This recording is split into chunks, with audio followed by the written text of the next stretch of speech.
The following footage of killer Richard Samuel McCroskey has never been seen before. Alright, so I'm making this video because, or if anybody finds this, I really don't know what I'm trying to say, and I'm breathtaking at what I've done, and I apologize, and I'm gonna pay for my consequences. You know, I wish that I could have not done this, but I just lost my mind. I snapped, and I did what I did, and I gotta pay for it now, my consequences. I'm like all shaky and stuff, but like, to anybody that finds this, tell my parents that like I love them, and I'm very sorry for doing this, and there's nothing really else to say. To everybody that is probably gonna hate me for this, I'm sorry, and I had to do it. My mind just snapped. I couldn't control it anymore. That's it. Fuck you to the big world. Fuck everybody in the world. I can't stand this place.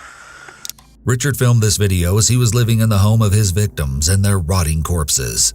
He stayed in the house with their dead bodies for days after their deaths. Neighbors began noticing a sickening stench emanating from somewhere in the neighborhood, but couldn't pin down the source. They shrugged it off, attributing the smell to a dead animal. Little did they know they were smelling 4 human bodies as they began to decompose. When Richard finally fled the house, he left behind a crime scene so horrific, police wouldn't even describe what they found beyond the victims dying of blunt force trauma. What exactly was he doing during his time in the home remains a mystery to this very day. But one thing is for certain, when he set off to visit his online friend for the first time, no one could have possibly imagined everything would take such a shocking turn.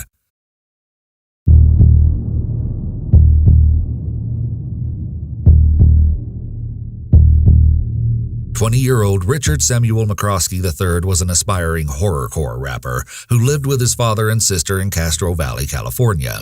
Richard had been relentlessly teased and harassed in high school, primarily because of his red hair and weight, but he was very submissive and didn't fight back. As a result, he dropped out of 2 different high schools and never graduated. For a while, he worked as a graphic designer and was skilled at making websites. Many described him as a quiet young man who kept to himself, but his MySpace profile showed the juxtaposition of his online and real-world personalities.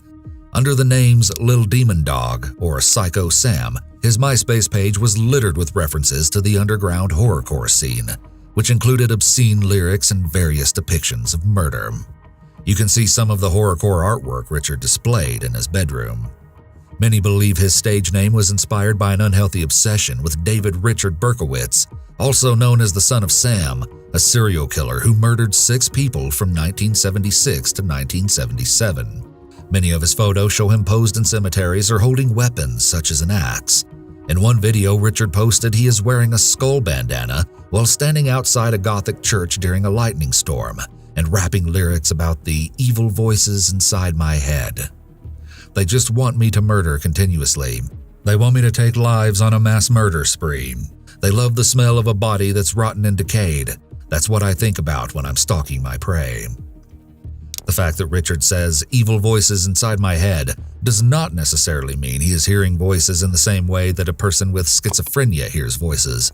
While people who have schizophrenia can commit murder in response to a commanding hallucination, it doesn't seem like this was the case with Richard.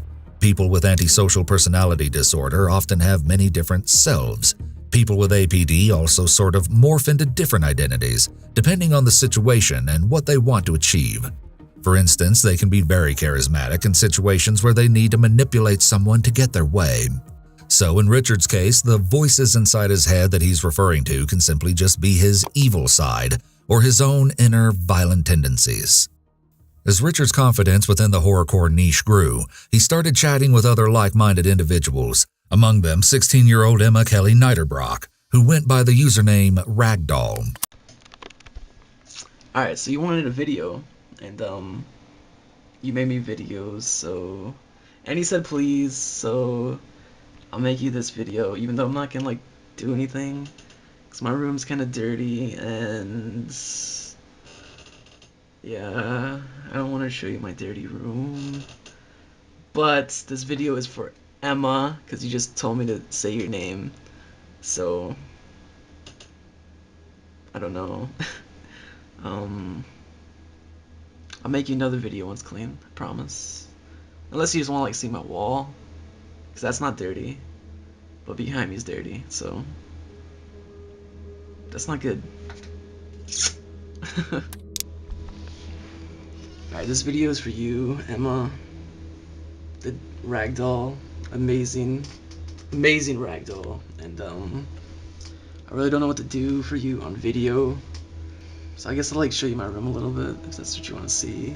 First off, we got my door, and then we got my addiction for energy drinks, and then we got my small underground CD collection going on right here. And then we got my wall of awesomeness that I call it. Lots of posters and flyers and a Hatchet Man charm and random stuff. A hatchet. Oh no, the battery's dying. No. Emma lived in Farmville, Virginia with her mother, Dr. Deborah Sue Kelly, and her father, Reverend Mark Allen Niederbrock. Since middle school, she had been homeschooled and was described as a sweet and well-rounded girl. As she got a little older, Emma developed a rebellious streak and began listening to horrorcore music. To fit her new aesthetic, Emma eventually dyed her hair a vibrant pink and began to wear heavy black eye makeup.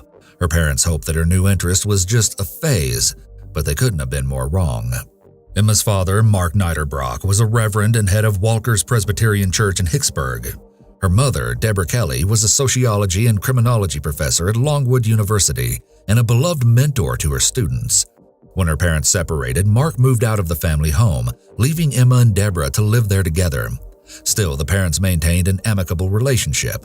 However, at this point, Deborah has started to become concerned about Emma's interest in horrorcore, and so all three family members went to counseling. Emma also met one of her best friends, 18-year-old Melanie Wells, online through the popular horrorcore artist Razakel. In the horrorcore community, the artists and fans often grew close and frequently communicated online. Razakel had befriended both girls separately while chatting over MySpace.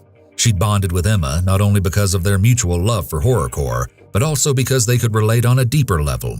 Both enjoyed photography, makeup, and doing hair, and they both had fathers who were Presbyterian ministers. When Razakel learned that Melanie and Emma actually lived near each other, she decided to introduce them. Melanie used the online handle Mrs. Free Abortions, posted photos of herself in cemeteries, and listed her interests as cigarettes, alcohol, lust, restorative arts, blood and gore, and open graves. As soon as she met Emma, the girls became inseparable. Emma, Melanie, and Richard were brought together through this expansive online community, and unbeknownst to the girls, their fate was sealed.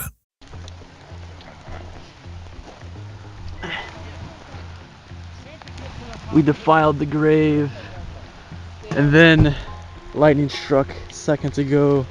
I think we're being warned. And now it's starting to rain. It's because we fucked up the grave. It's not my fault. And look at the one inside there. And now it's starting to rain really hard. So peace. Before long, the relationship between Emma and Richard turned somewhat romantic. However, while Richard referred to Emma as his online girlfriend, Emma may not have been as serious about him. Razakel says that Emma never referred to Richard as her boyfriend, but said they were close and getting closer. Still, they exchanged flirty messages back and forth for around a year before making plans to meet in person. The three teenagers hatched a plan to attend a horrorcore music festival in Southgate, Michigan, called Strictly for the Wicked, but they would need some help. Emma's parents weren't exactly thrilled with their daughter's music choices, and they grew more upset when Emma started writing ominous messages on her bedroom walls. However, all they wanted was for their daughter to be safe and happy, so they chose to be supportive even if they didn't understand it. They agreed that she should attend the music festival, but only if everyone stayed at their home in Farmville, and that they would drive the trio to and from the music festival.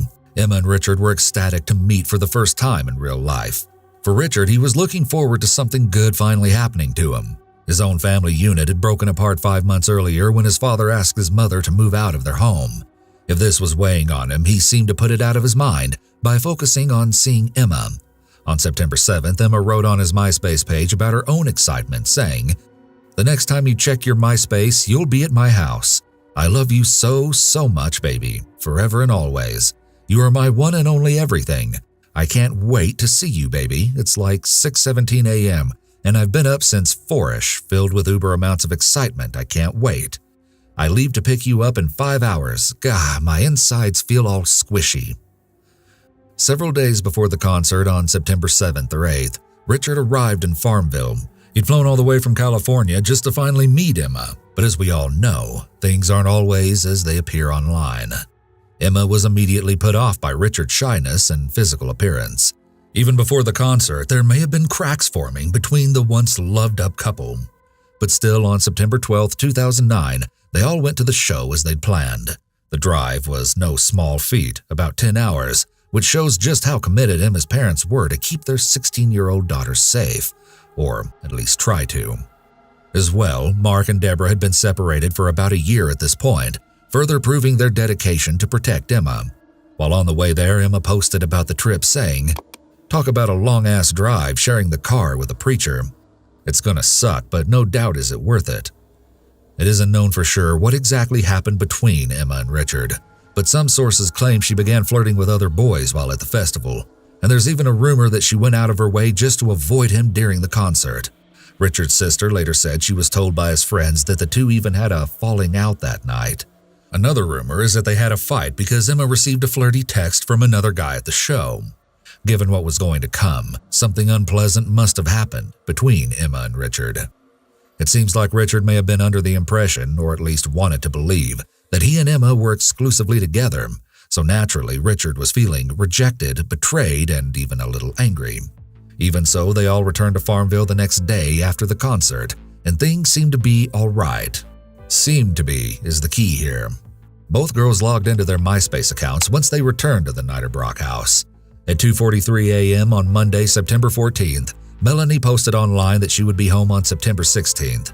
She even wrote about missing people at home, but she would never make it back. Her parents became worried when that date came with no word from the young woman. Her father drove to the home in Farmville where he knew she was staying, but no one answered the door after hours of waiting. The distraught parents made countless attempts to track down Melanie over the next 2 days, calling her phone, Emma's phone, and even Razakel, who hadn't seen them since they left the concert, but then they managed to get through to Richard on the phone at least 2 times. Something was off. Yet when they spoke with him, he gave them a different story every time regarding the girls' whereabouts. They called the Farmville police and requested a welfare check, but officers didn't find anything suspicious.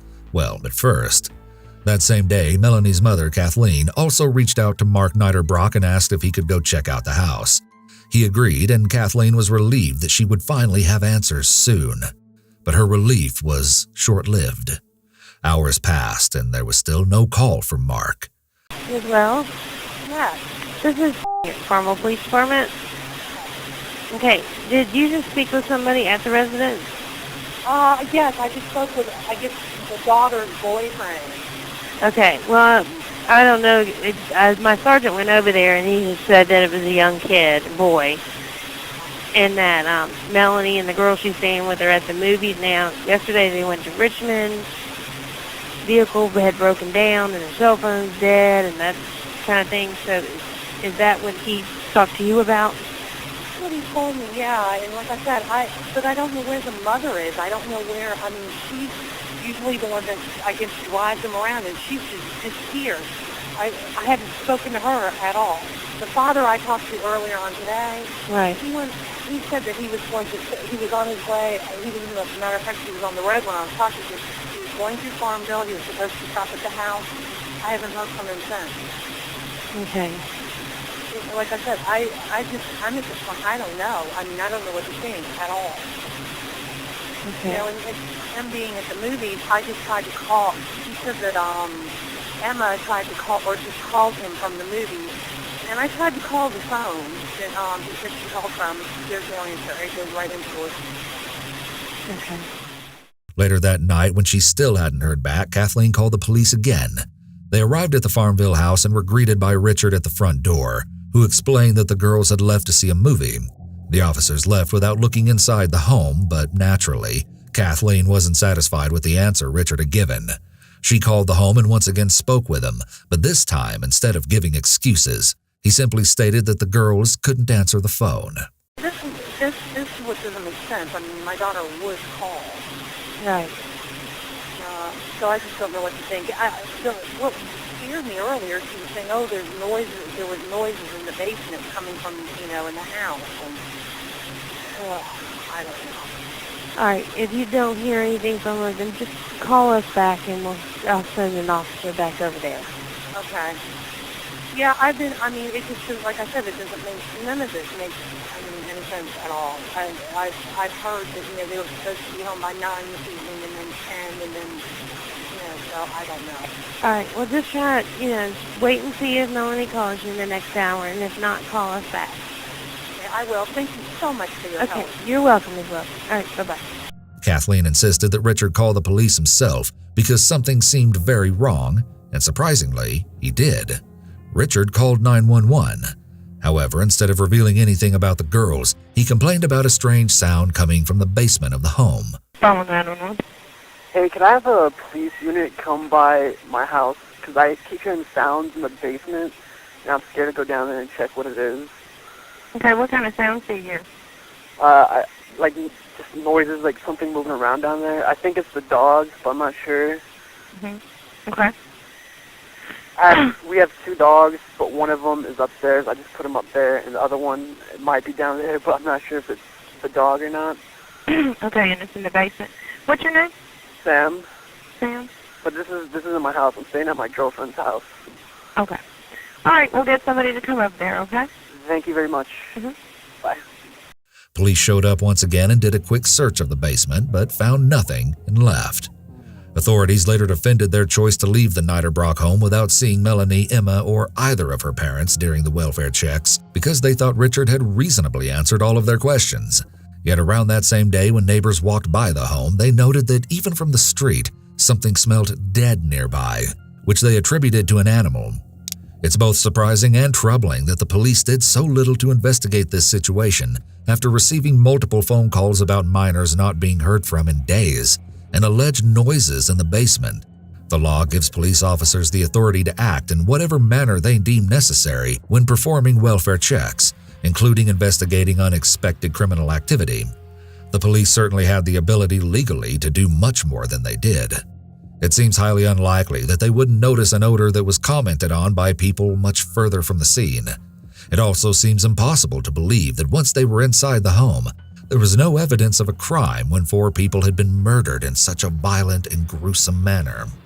The families of the deceased could try to sue the officers for their failure to do more to investigate. However, it's an uphill battle to do so. State laws provide police officers with protections from civil lawsuits and criminal charges. These protections are not simply defenses that the officers may raise after they're charged or sued. They effectively prevent a criminal charge or civil lawsuit from even going forward. The police have what is called qualified immunity.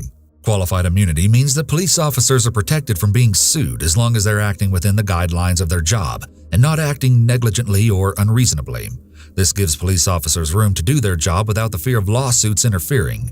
In this particular case, it could be reasonably argued that the police did in fact act negligently by not thoroughly searching the home for the missing minors, or because they missed the wretched odor emanating from the Farmville home that was noticed by neighbors. At some point on the 17th, Richard made a call home. His sister said he was checking to see if his family was okay, and he ended the message with, "I love you guys."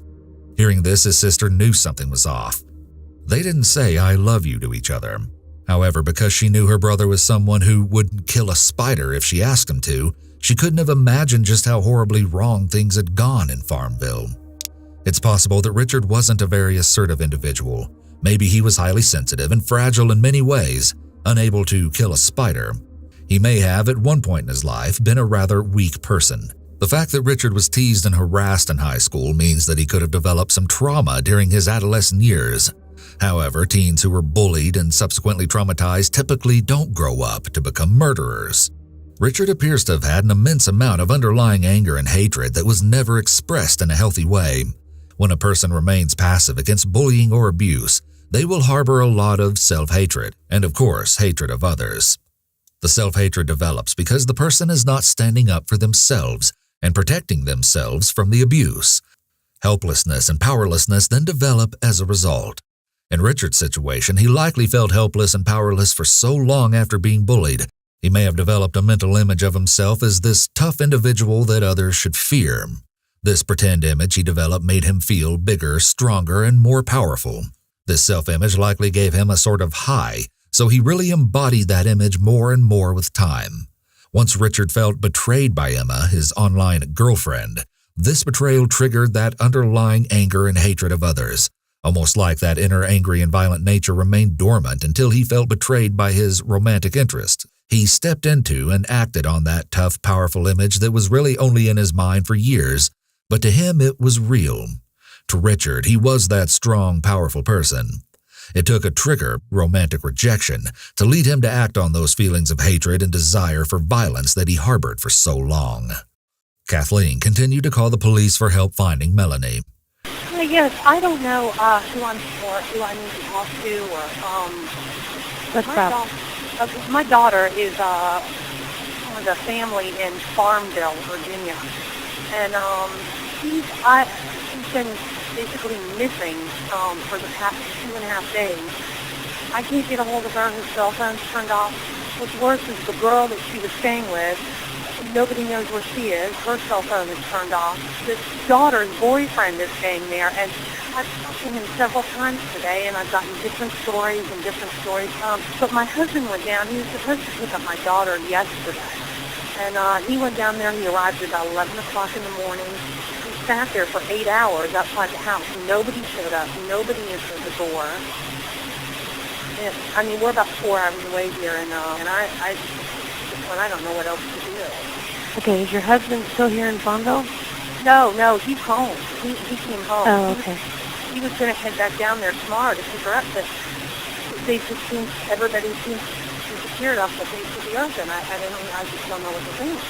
I checked the cell phone records with my cell phone company. The last time she used her cell phone, 1:28 in the morning on September 15th.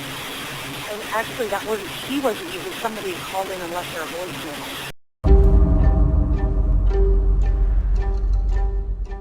After relentless calls from Kathleen, Farmville police returned the following day, September 18th. But this time, they were stopped dead in their tracks by a horrific odor emanating from behind the closed front door. Knowing that sinister smell all too well, officers swiftly entered the home and stumbled upon what they later described as a slaughterhouse. 3 bloody bodies were found brutally murdered in a downstairs bedroom, with a 4th body uncovered later in an upstairs bedroom. The unrecognizable victims were identified as Mark Niederbrock, Deborah Kelly, Emma Niederbrock, and Melanie Wells.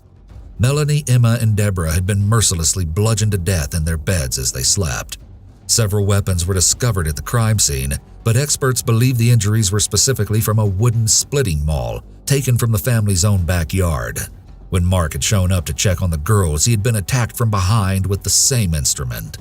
Because there was no evidence that Mark had tried to fight back, it looked as though he'd been ambushed as he entered the house. The father had been beaten so viciously that the hardwood floor under him was nearly destroyed and soaked with blood. None of the 4 victims had any defensive wounds, and all had died from blunt force trauma to the head. Both Mark and Melanie's bodies had been moved down to Emma's room with her corpse in a twisted effort to clean up. Authorities were horrified at the chilling crime scene, but more than that, they were faced with the realization that during their previous visits to the home, they had unknowingly missed the gory evidence. But something was missing. There was no sign of Richard anywhere. Earlier that same day at around 4 in the morning, Richard had stolen and crashed Mark's car. Unaware of the horrors he had committed at that time, or that the car he crashed was his getaway vehicle, a police officer issued him a summons for driving without a license. The officer even went as far as to help secure him a ride with the tow truck and simply let him go. Richard was dropped off at a convenience store around 6 a.m. by the tow truck driver, who reported that Richard had an overwhelmingly foul, putrid odor. The smell was so strong he even noticed it inside the crashed vehicle. He said Richard stunk like the devil, and he was forced to roll down the car windows and stick his head outside. The fresh air didn't help much because he still heaved visibly twice. Yet Richard didn't seem to mind the foul smell. During their trip, the driver also noticed that Richard had red marks on his neck that looked like hickeys. When he commented on them, Richard claimed that his girlfriend gave them to him. In fact, he was so comfortable with the driver that he admitted the 2000 Honda he just wrecked belonged to the father of his girlfriend. Once at the convenience store, Richard then called for a cab to take him to Richmond International Airport. In a strange turn of events on their way to the airport, the taxi was pulled over by a police officer for speeding. Apparently unconcerned, Richard had simply calmly exited the vehicle and had a smoke by the side of the road while the incident was sorted, as though he didn't have a care in the world, even after 2 very close calls with police officers. Little did anyone know the true horror he had left in his wake. Just hours after the grisly crime scene had been discovered, a man named Andres Shrim called the police. Shrim was the boyfriend of the horrorcore rapper Razakel.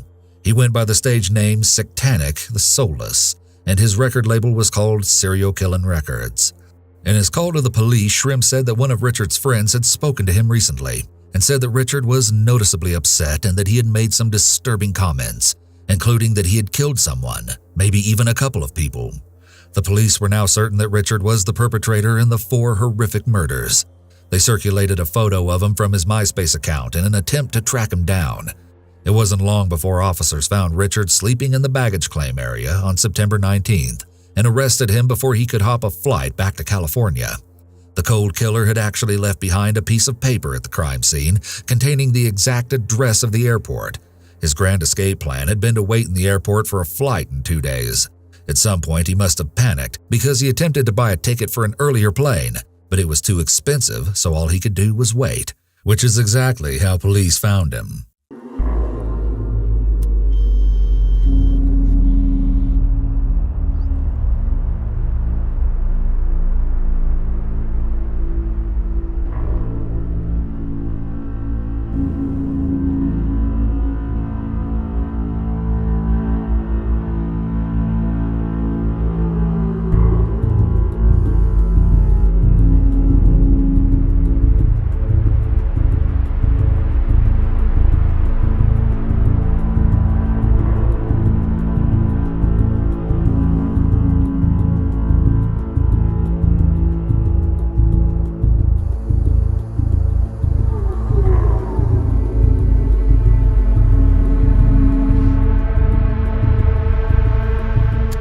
We advised you of your Miranda rights.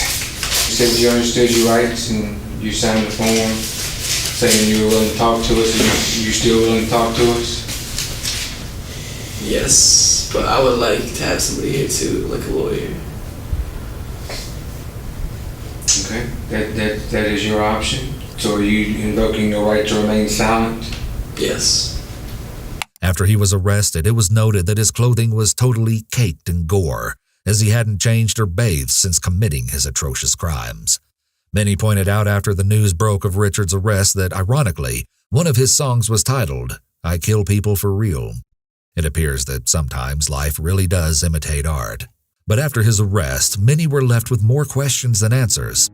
While Richard claimed to have chosen the 8-pound maul as the murder weapon because he thought nobody would suffer, he also allegedly drank beer, smoked marijuana, and might have taken painkillers for a migraine headache before the killings. It's hard to know if he planned what he did next, or if it was the result of his rage because of his and Emma's faltering romance, or even if the cocktail of substances pushed him over the edge. Rather than go to trial and risk the death penalty, Richard accepted a plea deal, and almost 1 year later, he pleaded guilty to 2 counts of capital murder and 2 counts of first-degree murder. His defense attorney tried to claim that Richard expressed remorse and that he said he felt bad for what he had done.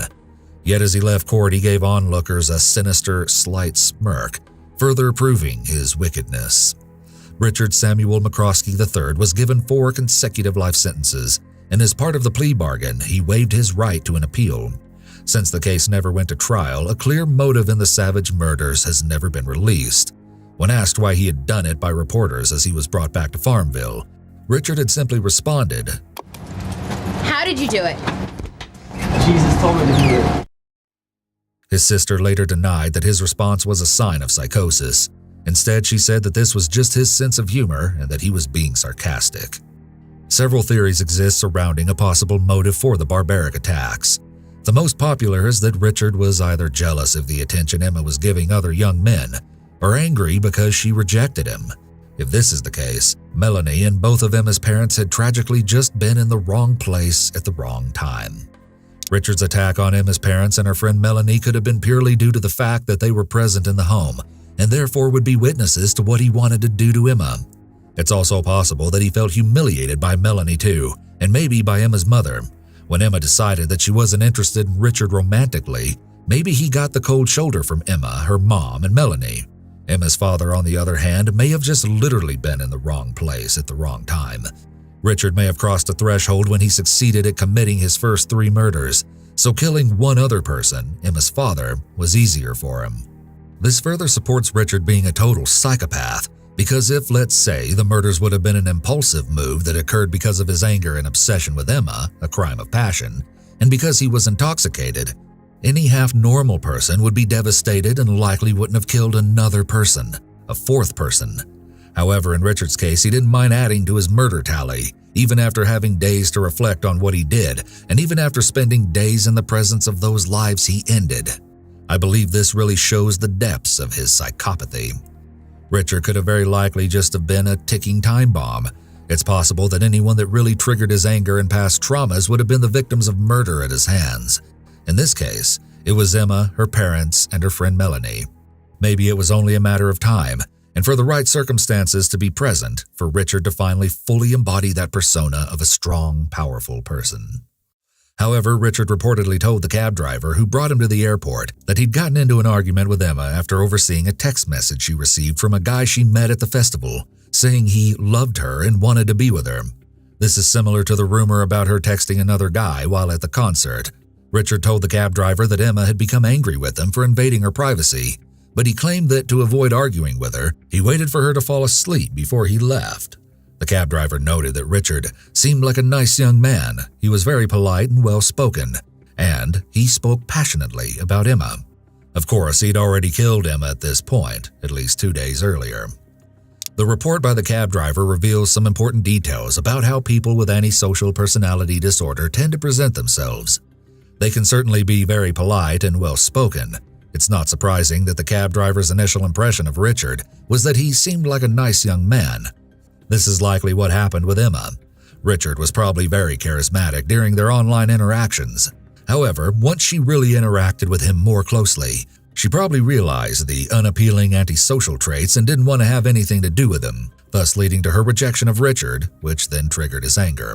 It makes sense that Richard would speak about his passion for Emma to the cab driver, despite having killed Emma 2 days earlier. Sociopaths who commit murders will often refer to their victims in an affectionate way after having killed them. People with APD take possession over people and things quite frequently due to their sense of entitlement and lack of empathy or consideration for the needs and rights of others. Therefore, the fact that Richard murdered Emma could have been at least partly due to feeling that if he can't have her, no one else can. Or he may have believed that Emma could not exist if she doesn't belong to him. He wanted to get back at Emma for rejecting him. Very little evidence has ever been publicly revealed about what happened during the several days that Richard was alone in the home, with 4 rotting corpses. He didn't move the bodies into Emma's room until after the first time the police showed up at the house for a welfare check, meaning he was living in the home while surrounded by bloody bodies.